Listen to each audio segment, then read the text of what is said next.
ഇന്ന് ജൂൺ 19 ദേശീയ വായനാ ദിനം.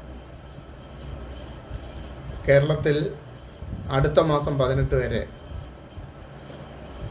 ദേശീയ വായനാ മഹോത്സവമായിട്ട് ആചരിക്കുകയാണ്.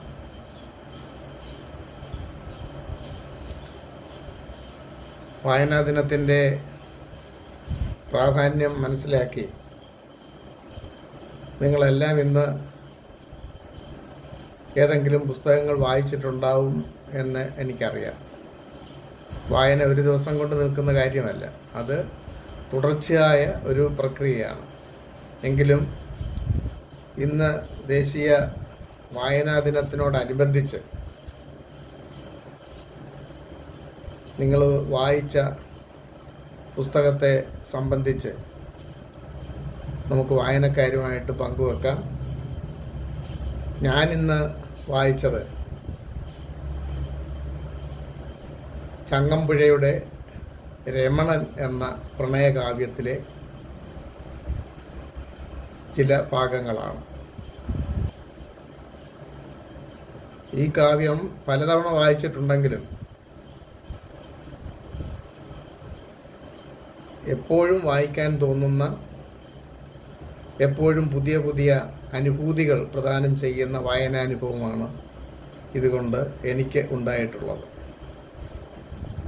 മലയാളത്തിലെ കവികളുടെ കവിയാണ് ചങ്ങമ്പുഴ.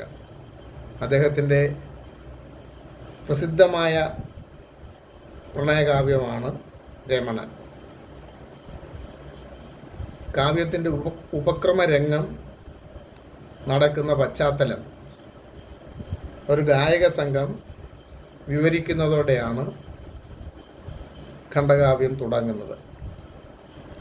കഥ നടക്കുന്ന ഗ്രാമരംഗം ഉപനൈക സ്വർഗമായി തീർന്നത് എങ്ങനെയായെന്ന് അവർ പാടി അവതരിപ്പിക്കുന്നു.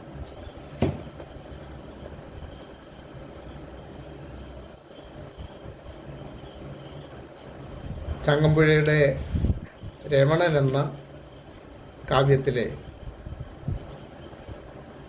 ചില വരികളാണ് ഞാൻ ഇന്നിവിടെ നിങ്ങളുടെ മുന്നിൽ അവതരിപ്പിക്കുന്നത്.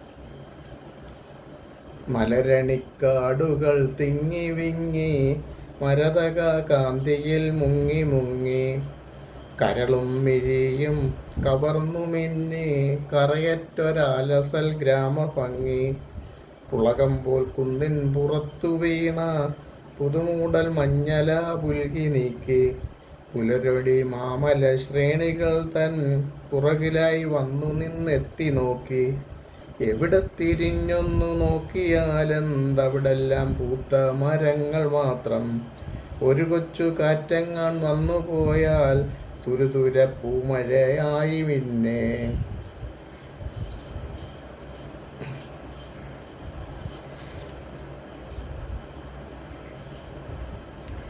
തളിരും മലരും തരുപ്പടർപ്പും തണലും തണുവണി പുൽപ്പരപ്പും കളകളം പെയ്തങ്ങുമിങ്ങും ഇളകിപ്പറക്കുന്ന പക്ഷികളും.